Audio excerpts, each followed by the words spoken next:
صاحيه الصبح قافشه في دماغي ان انا انزل اجرب شاي كرك. عارفين الحاله اللي هي انتوا لو قعدتوا في البيت مش هتعملوا حاجه، بس انتوا مش عايزين تنزلوا في نفس الوقت. بس انا متاكده ان انا لو فضلت قاعده في البيت مش هعمل حاجه بجد. وكمان اللي شجعني ان انا انزل ان الولاد هياخدوا الاجازه من بكره، فادعوا لي واطمنوا عليا. الامومه دي غريبه جدا، طول ما هم مش قدام عيني انا قلقانه عليهم جدا، طول ما هم قدام عيني انا ببقى اللي هو انتوا بتعملوا ايه هنا، ما تمشوا بقى.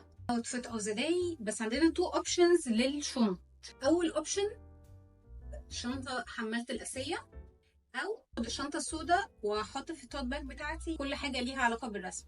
طبعا انا بدمر اكونت الانستجرام عندي باللي انا بعمله ده والفيديوهات الطويله، بس انا بجد مش قادره على المحتوى القصير، خلاص استهلكني بالكامل. ليسا سي لوك دي جور. غيرت الشنط طبعا، لا ما كانش شكل حلو خالص، كده احلى كتير.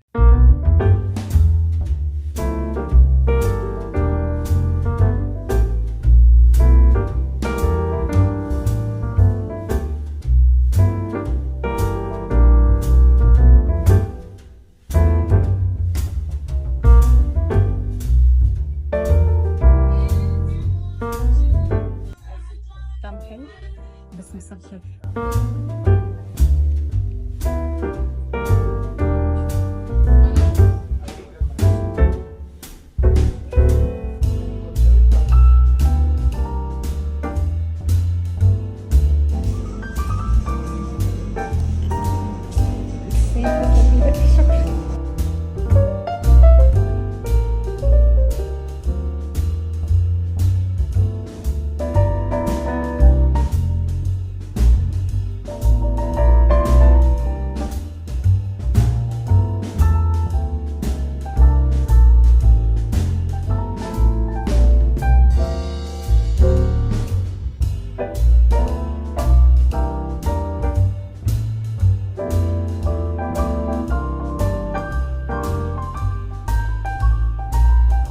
روحت لقيت الفرش اللي انا عايزاها ويا ريتني ما لقيتها بس جبت دي ماركه الوان 05.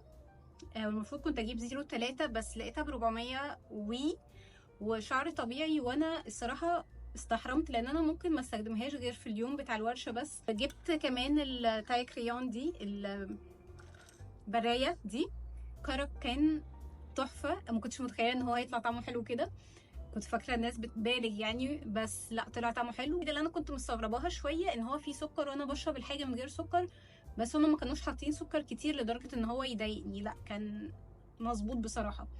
وكمان الساندوتش كان حلو. القعده هناك كانت لطيفه قوي، كنت قاعده في كارك بوي.